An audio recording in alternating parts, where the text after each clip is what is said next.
जय हिंद साथियों।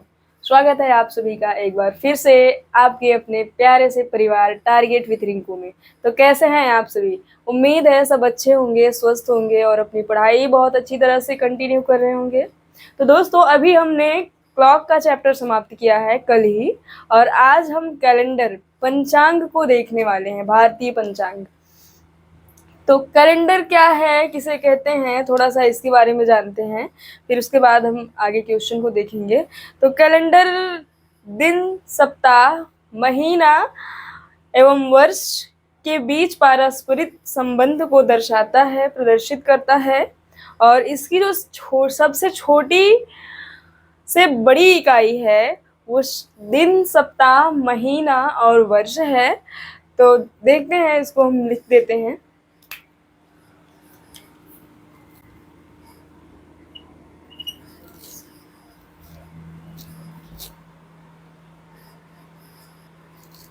चलिए, कैलेंडर के बारे में कुछ बेसिक चीजें हम जान लेते हैं आज। तो कैलेंडर किसे कहते हैं? कैलेंडर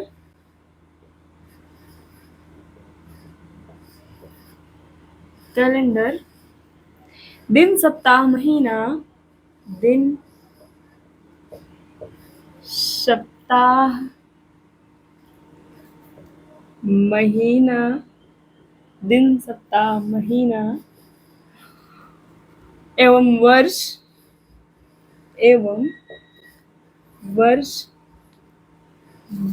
कैलेंडर दिन, सप्ताह, महीना एवं वर्ष के बीच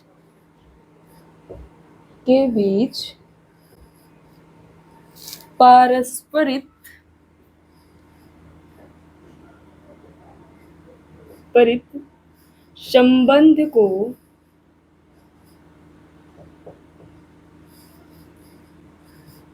संबंध को प्रदर्शित करता है।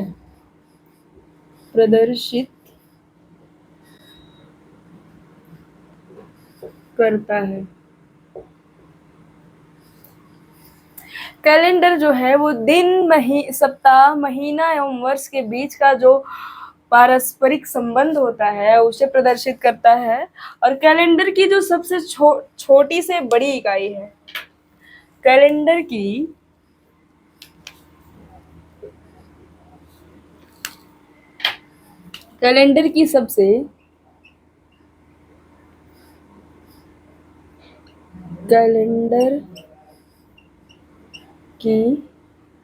सबसे छोटी से बड़ी इकाई, छोटी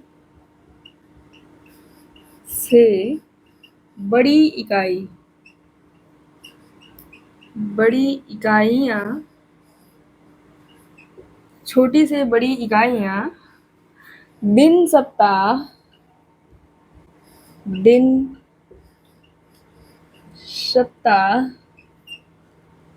माह एवं दिन, सप्ताह, तिथि, माह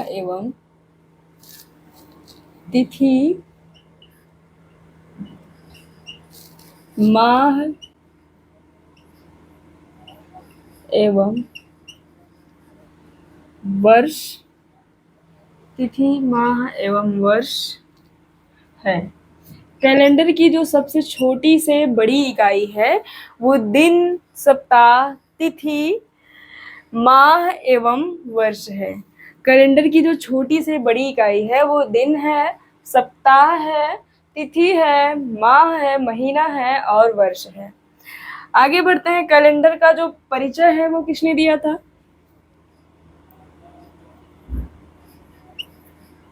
कैलेंडर का परिचय कैलेंडर का परिचय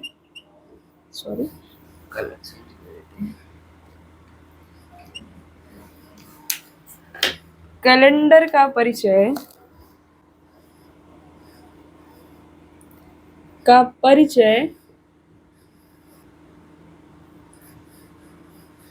कैलेंडर का परिचय रोमन दार्शनिक रोमन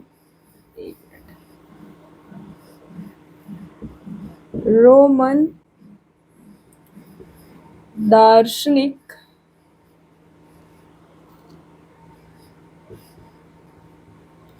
रोमन दार्शनिक पाप ग्रेगरी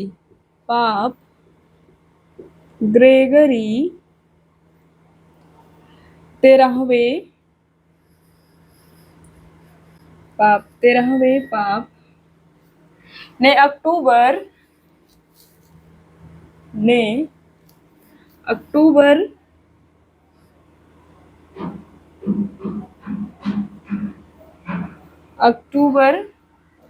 अक्टूबर में 1552 में करवाया था।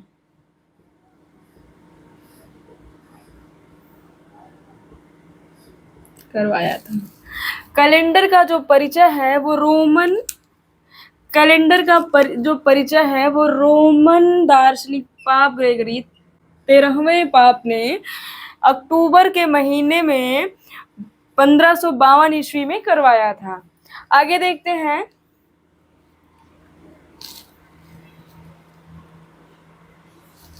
कैलेंडर का प्रयोग कब हुआ? कैलेंडर का प्रयोग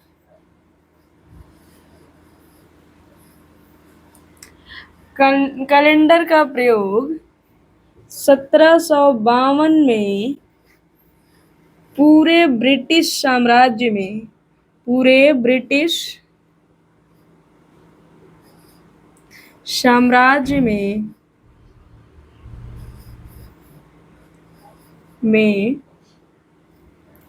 प्रारंभ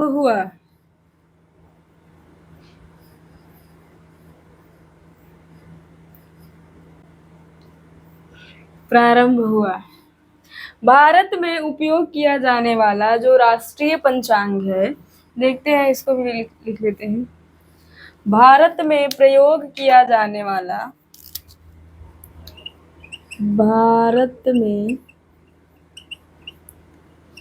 प्रयोग किया जाने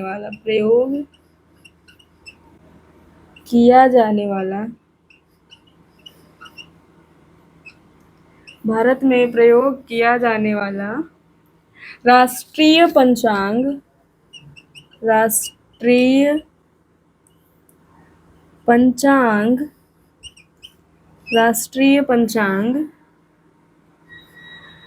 या राष्ट्रीय कैलेंडर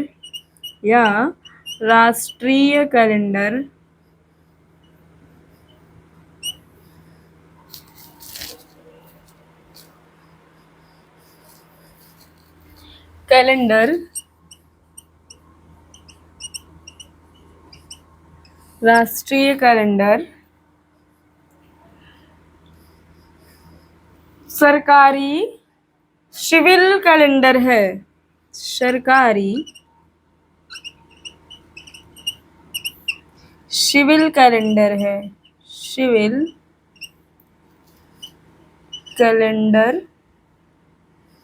सरकारी सिविल कैलेंडर है।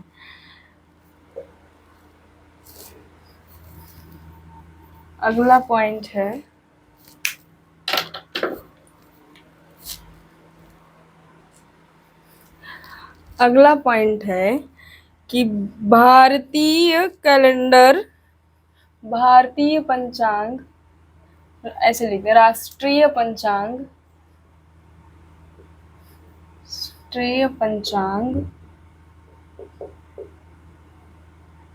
शक संवत पर आधारित है। शक संवत पर आधारित है।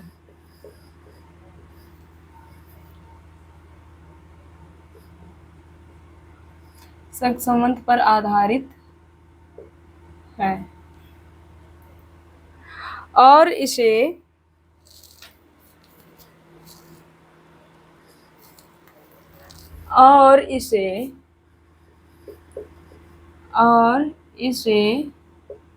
ग्रीगेरियन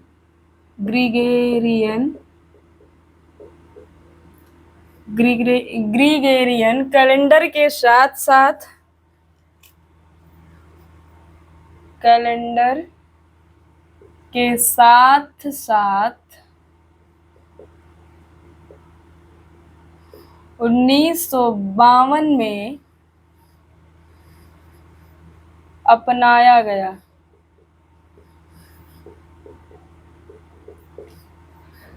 अपनाया गया। एक बार इसको देख लेते हैं। दिन, दिन किसे कहते हैं?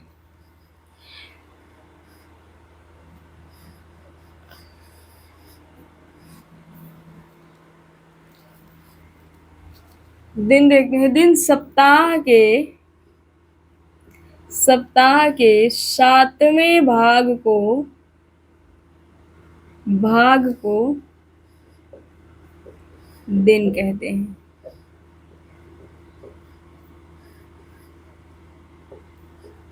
चलिए देखते हैं।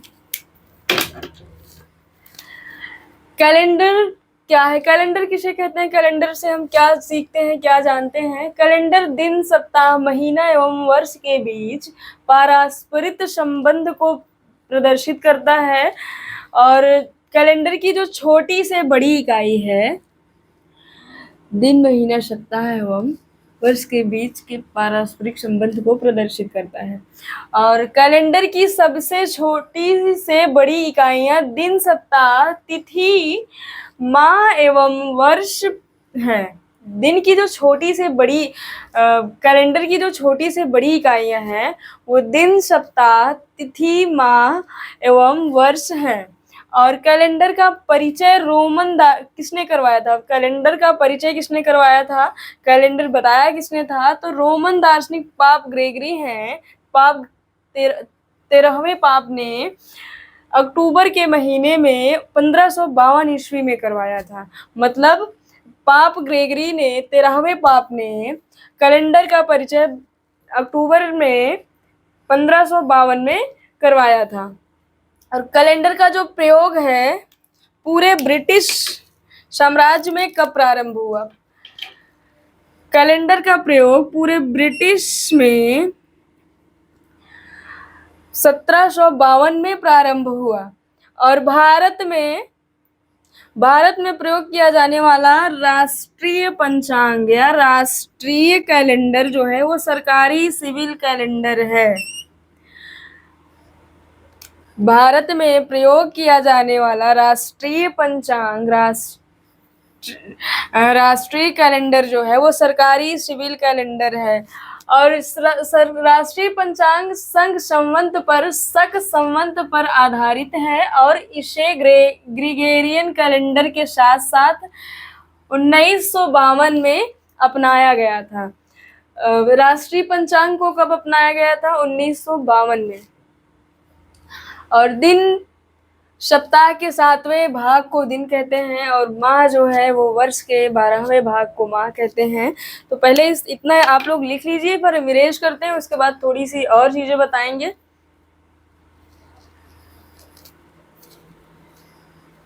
चलिए इरेज करते हैं।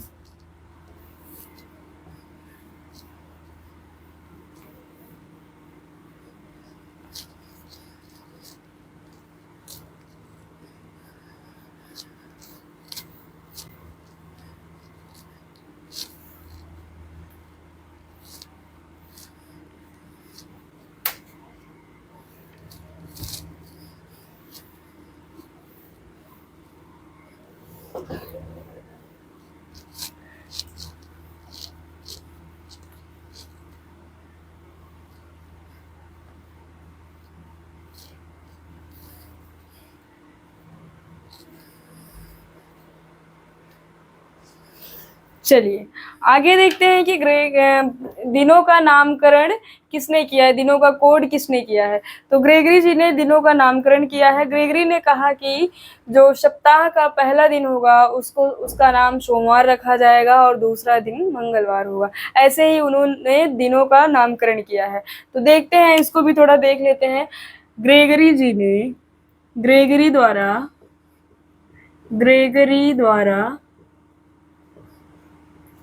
दिनों का नामकरण किया गया है। नामकरण किया गया गया और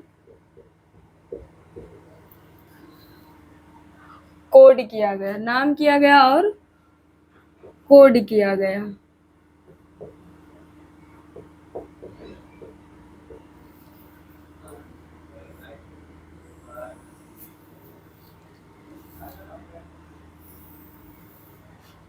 चलिए,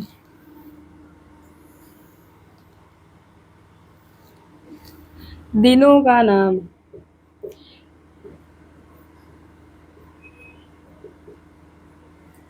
और दिनों का कोड ग्रेगरी द्वारा दिया गया है।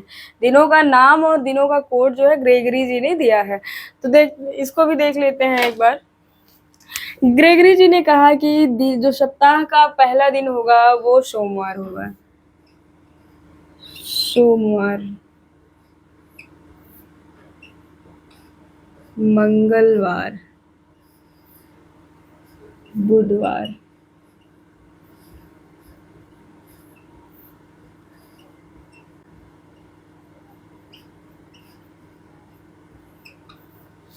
बृहस्पतिवार, शुक्रवार और शनिवार, रविवार। और इसका कोड क्या है?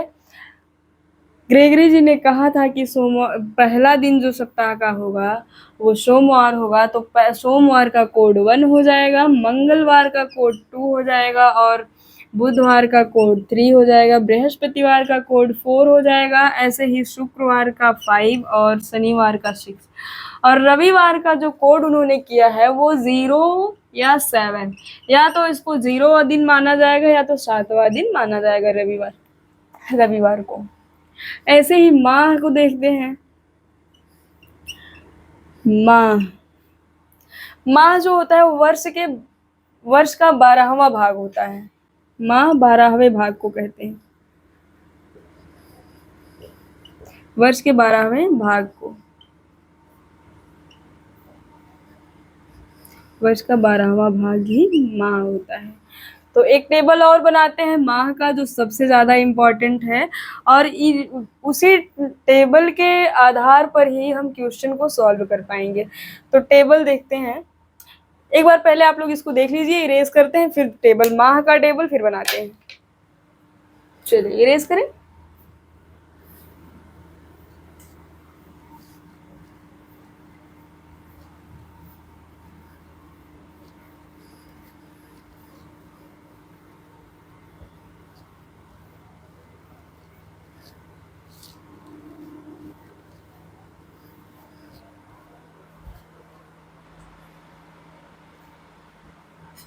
चलिए इस टेबल को देखते हैं। क्रम का मतलब है कि एक वर्ष में कितने माह होते हैं। एक वर्ष में 12 माह होते हैं और महीनों के नाम है जनवरी, फरवरी, मार्च, अप्रैल, मई, जून, जुलाई, अगस्त, सितंबर, अक्टूबर, नवंबर, दिसंबर। और किस महीने में कितने दिन होते हैं उसको भी देखते हैं। तो कुल दिन होता है जनवरी का जो महीना है वो 31 दिन का होता है, फरवरी का महीना 28वां 29 दिन का होता है अकॉर्डिंग टू लीप ईयर, और मार्च का जो महीना है वो 31 दिन का होता है, अप्रैल का जो महीना है वो 30 दिन का होता है, और मई का महीना 31 दिन का होता है, जून का महीना जो है 30 दिन का होता है, जुलाई का महीना 31 दिन का होता है, और अगस्त का भी 31 दिन का महीना होता है, और सितंबर का महीना 30 दिन का होता है, अक्टूबर का महीना 31 दिन का होता है, नवंबर का महीना 30 दिन का होता है, और दिसंबर का 31 दिन का होता है। तो ये तो ठीक है, सबको पता है। ये विषम दिन क्या होता है और विषम दिन ऐसे कैसे निकल के आया है 2-3। तो विषम दिन का मतलब है जो अतिरिक्त दिन होते हैं, सात से भाग देने पर ये जो जितने महीने में जितने दिन होते हैं उनका अगर हम 7 से भाग देंगे, जो शेष बचेगा उसी को हम अतिरिक्त दिन कहते हैं, उसी को विषम दिन कहते हैं। जैसे अगर हम 31 को 7 से भाग देंगे तो 3 आएगा शेष 3 बचेगा, तो अतिरिक्त दिन जो है, विषम दिन जो है वो 3 हो जाएगा। अगर हम फरवरी के महीने 28 या 29 दिन को 7 से जब भाग करेंगे तो 7 चौके तो 28 होता है, तो यहाँ तो शेषफल नहीं बचेगा। साधारण वर्ष में शेषफल नहीं बचेगा, मतलब साधारण वर्ष में विषम दिन नहीं होता फरवरी में। और 29 का जब 7 से भाग करेंगे मतलब लीप ईयर में एक दिन विशेष का विषम दिन होता है। ऐसे ही मार्च में 3 दिन विषम दिन होता है, और अप्रैल में 2 दिन होगा, मई में 3 दिन विषम दिन होगा, जून में 2 दिन विषम दिन होगा, और जुलाई में 3 दिन विषम दिन होगा, अगस्त में 3 दिन विषम दिन होगा, और सितंबर में 2 दिन विषम दिन होगा। ऐसे ही अक्टूबर में 3 दिन विषम दिन होगा, नवंबर में 2 दिन विषम दिन होगा, दिसंबर में 3 दिन विषम दिन होगा। तो अब देखते हैं ट्रिक कोड। ट्रिक कोड सबसे ज़्यादा इम्पॉर्टेंट है, इसको याद रहना ज़रूरी है। और ट्रिक कोड होता क्या है उसको भी देखते हैं। जनवरी का जो ट्रिक कोड है वो 6 और 5 है, और फरवरी का 1 या 2 ट्रिक कोड है, और मार्च का ट्रिक कोड जो है 2 है, अप्रैल का 5 है, और मई का 0 है, जून का ट्रिक कोड 3 है, जुलाई का ट्रिक कोड 5 है, अगस्त का ट्रिक कोड जो है वो 1 है, और सितंबर का ट्रिक कोड 4 है, अक्टूबर का ट्रिक कोड 6 है, नवंबर का ट्रिक कोड जो है वो 2 है, और दिसंबर का ट्रिक कोड 4 है। ट्रिक कोड होता क्या है? ट्रिक कोड का मतलब है कि जो जितने भी ट्रिक कोड समान है, जैसे अप्रैल और जुलाई का ट्रिक कोड समान है। अगर अप्रैल और जुलाई का ट्रिक कोड समान है तो मतलब अप्रैल के महीने का जो पहला दिन होगा, अगर मंगलवार होगा तो जुलाई के महीने का भी पहला दिन मंगलवार ही होगा। मतलब जिसका ट्रिक कोड समान है उस महीने का पहला दिन समान होगा। तो आप लोग इसको एक बार देखिए, फिर आगे बढ़ते हैं। चलिए इसका नोट देख लीजिए। नोट,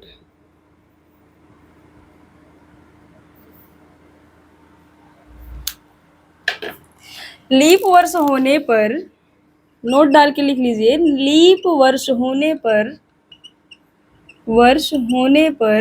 लीप वर्ष होने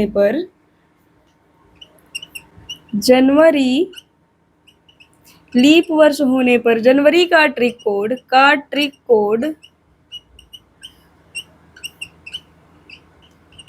जनवरी का ट्रिक कोड 5 तथा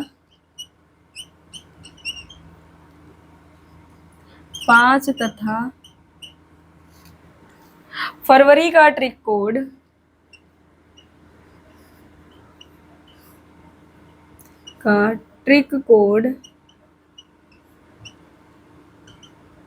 5 तथा फरवरी का ट्रिक कोड 1 होगा, जबकि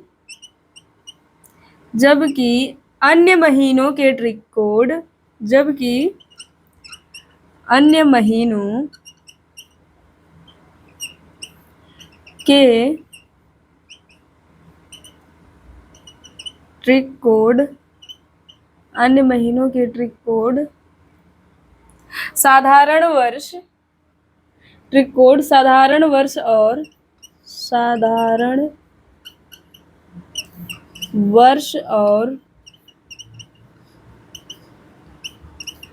साधारण वर्ष और लीप वर्ष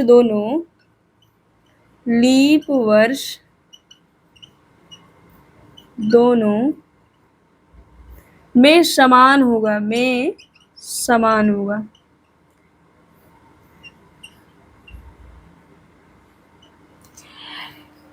नोट में है कि लीप वर्ष होने पर जनवरी का ट्रिक कोड 5 तथा फरवरी का ट्रिक कोड 1। जनवरी का ट्रिक कोड 5 तथा फरवरी का ट्रिक कोड 1 होगा, जबकि अन्य महीनों में बाकी महीनों के ट्रिक कोड साधारण वर्ष और लीप वर्ष दोनों के समान होंगे, उसमें कोई डिफरेंस नहीं होगा, बस जनवरी और फरवरी, क्योंकि जनवरी में 2 ट्रिक कोड है, एक 5 है, एक 6 है, एक लीप ईयर का है और एक हमारा साधारण वर्ष का है, मतलब अधिवर्ष का एक है, एक साधारण वर्ष का है। ऐसे ही फरवरी में भी है, तो इसीलिए लीप वर्ष में जनवरी का जो कोड होगा, लीप वर्ष में जनवरी का जो ट्रिक कोड होगा वो 5 होगा, और फरवरी का ट्रिक कोड, लीप वर्ष में जनवरी का ट्रिक कोड 5 होगा और फरवरी का ट्रिक कोड 1 होगा, ऐसा लीप वर्ष में होगा। और साधारण वर्ष का जो है बाकी के सभी महीनों के समान होंगे ट्रिक कोड। तो आप लोग एक बार इसको देख लीजिए, लिख लीजिए, उसके बाद आगे बढ़ते हैं। थोड़ा सा लीप वर्ष में छोटा सा एक नोट और लिखवाते हैं, फिर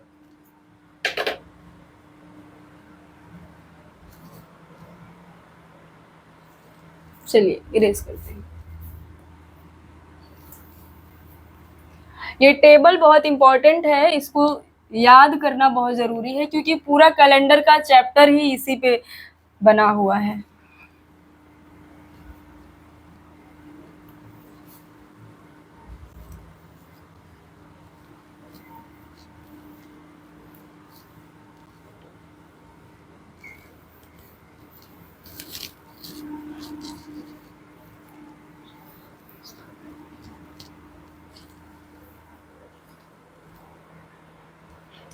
चलिए देखते हैं लीप वर्ष में महीने का कौन कौन सा, किस किस महीने का पहला दिन समान होगा, उसको देखते हैं।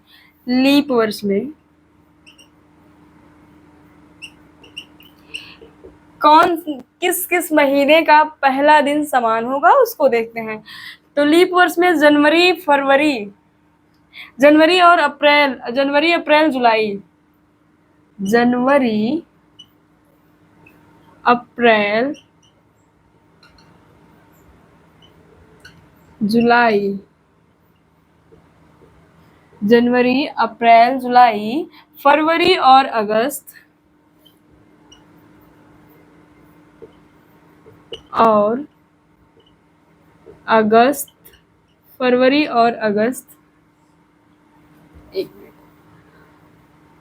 फरवरी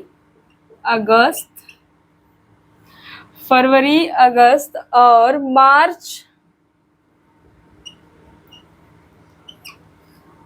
मार्च नवंबर, सितंबर और दिसंबर,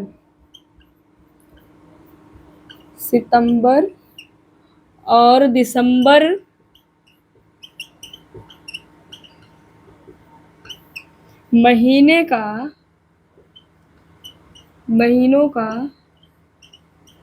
पहला दिन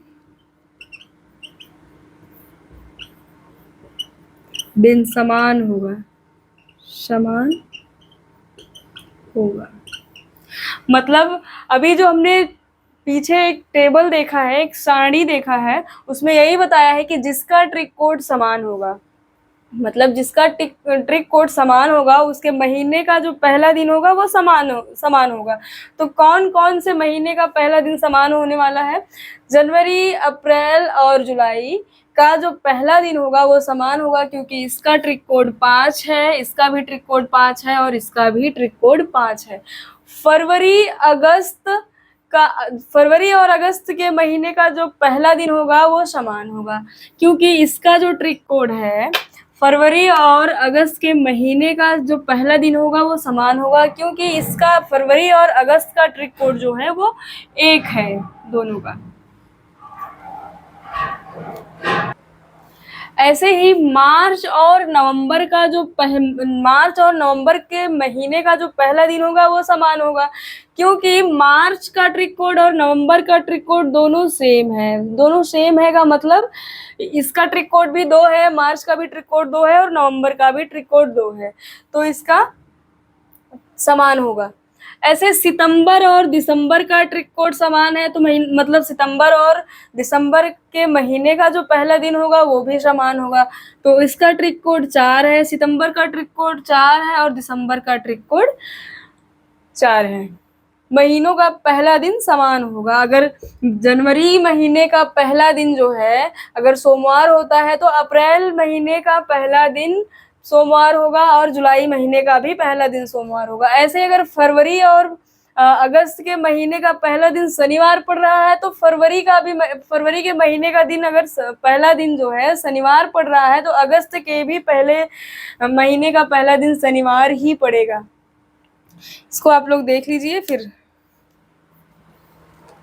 चलिए साधारण वर्ष का देख लेते हैं, तो लीप वर्ष का था। साधारण वर्ष का देख लेते हैं कौन कौन सा किस महीने का पहला दिन समान होगा, किस किस महीने का। साधारण वर्ष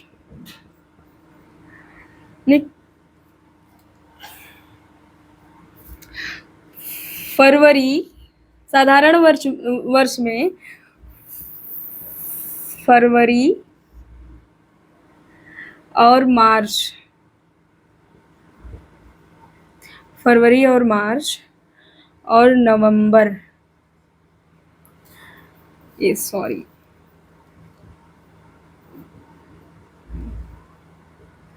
नवंबर, फरवरी मार्च और नवंबर का जो पहला दिन होगा वो समान होगा साधारण महीने में। और उसके बाद अप्रैल और जुलाई,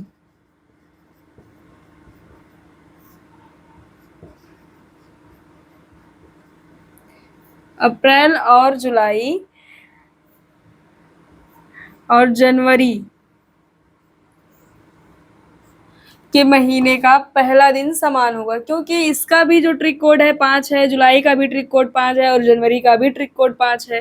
फरवरी का ट्रिक कोड साधारण वर्ष में 2 है, मार्च का ट्रिक कोड 2 है और नवंबर का ट्रिक कोड 2 है। तो इसलिए इन महीनों के जो पहले महीने का जो पहला दिन आएगा वो समान दिन होगा। और अप्रैल जुलाई और जनवरी का भी जो पहला दिन आएगा महीने का पहला दिन होगा वो समान होगा, क्योंकि इनके ट्रिक कोड्स जो हैं वो समान है और इनके भी ट्रिक कोड समान है। और कौन कौन सा महीना होगा, अक्टूबर, सितंबर और दिसंबर। अक्टूबर,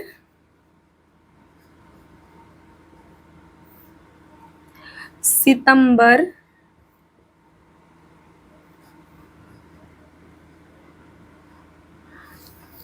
इसी के साथ हुआ ये,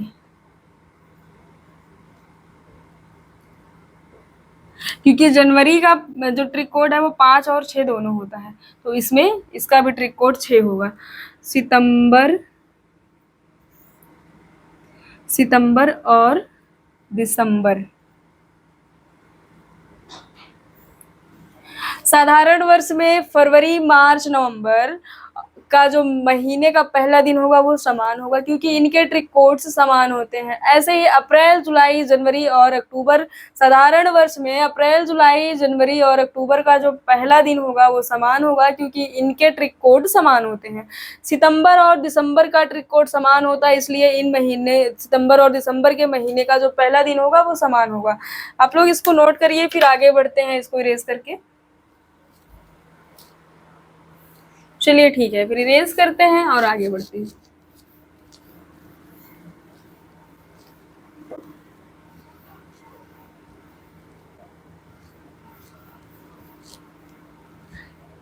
चलिए अगला टॉपिक देखते हैं क्या है कि महीने में विशेष दिन की संख्या को कैसे ज्ञात करते हैं। अगर महीना लिख देते हैं, महीने में विशेष दिन, विशेष दिन, महीने में विशेष दिन, महीने में विशेष दिन की संख्या को ज्ञात करना, की संख्या को ज्ञात करना, को ज्ञात करना। अगर महीना 28 दिन का है, अगर महीना 28 डेज का है, तो अगर महीना 28 दिन का है तो जो विशेष दिन होगा वो 4 बार आएगा। विशेष दिन, विशेष दिन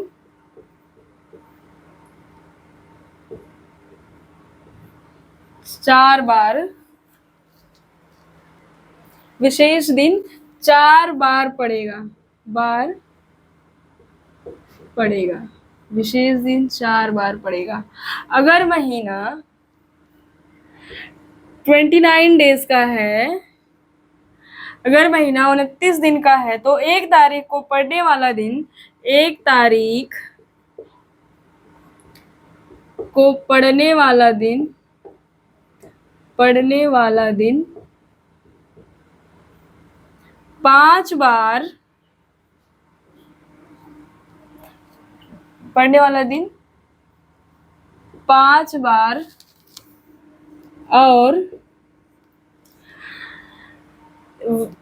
और विशेष दिन, 1 तारीख को पड़ने वाला दिन 5 बार और विशेष दिन, विशेष दिन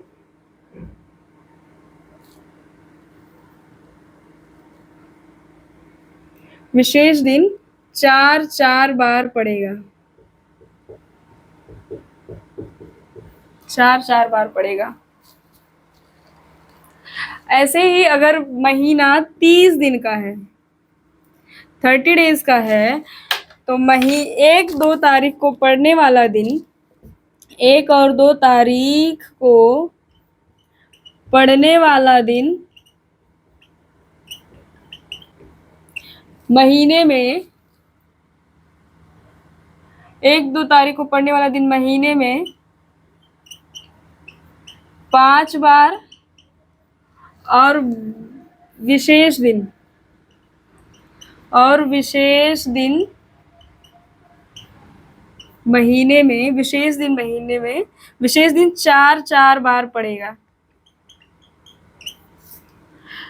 ऐसे ही 31 डेज का जो है, इसमें 1-2-3 तारीख को, 1-2-3 तारीख को पड़ने वाला दिन, पड़ने वाला दिन, पड़ने वाला दिन महीने में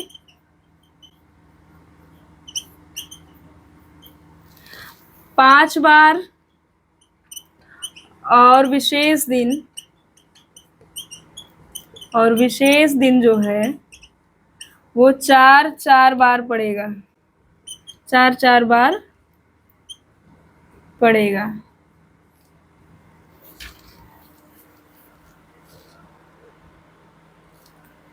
चलिए, इसको आप लोग देख लीजिए, फिर उसके बाद कुछ कॉमन क्वेश्चन 2-4 देखेंगे, उसके बाद क्लास को समाप्त करते हैं। ये अगर महीना 28 दिन का है तो विशेष उसमें 4 बार, विशेष दिन 4 बार पड़ेगा। ऐसा कब होगा? ये साधारण वर्ष में होगा, साधारण वर्ष में। ठीक है। अगर महीना 29 दिन का होगा तो 1 तारीख को पड़ने वाला दिन 5 बार और विशेष दिन जो होगा वो 4 बार पड़ेगा। ऐसे ही महीना अगर 30 दिन का है तो 1 तारीख और 2 तारीख को पड़ने वाला दिन जो होगा वो महीने में 5 बार होगा और बाकी के विशेष दिन 4 बार पड़ेंगे। ऐसे ही 31 दिन का जो महीना होगा उसमें 1, 2, 3 तारीख को पड़ने वाला दिन महीने में 5 बार और विशेष दिन 4 बार पड़ेगा। तो एक बार आप लोग इसको देख लीजिए, फिर इरेज करते हैं और 2-4 क्वेश्चन, कॉमन क्वेश्चन बताते हैं, फिर आगे बढ़ते हैं। चलिए,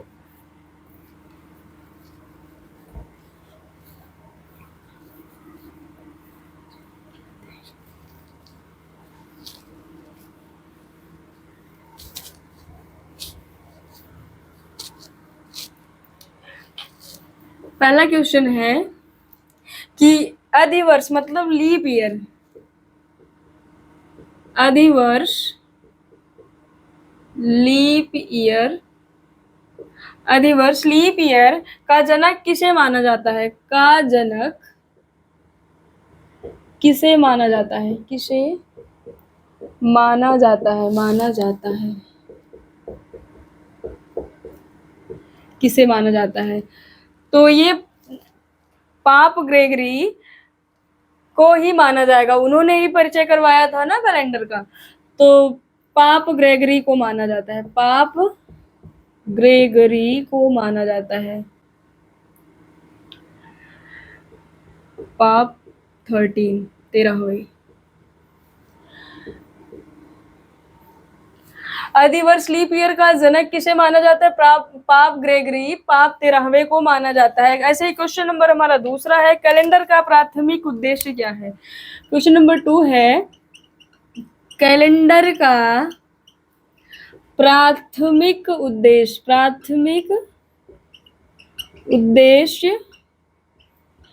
क्या है? कैलेंडर का प्राथमिक उद्देश्य क्या है? प्रश्न है, कैलेंडर का प्राथमिक उद्देश्य क्या है? तो समय को ट्रैक करना। कैलेंडर का जो प्राथमिक उद्देश्य है वो है समय को ट्रैक करना, समय को ट्रैक करना। क्वेश्चन नंबर 3 है हमारा, आधुनिक कैलेंडर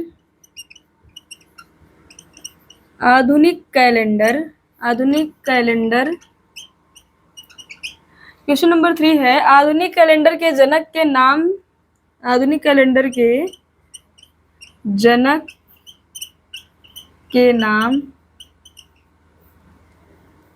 से जाना जाता है, के नाम से जाना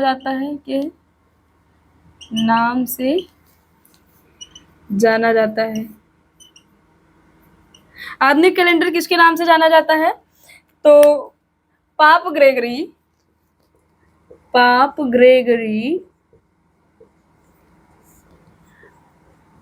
13वें के नाम से जाना जाता है,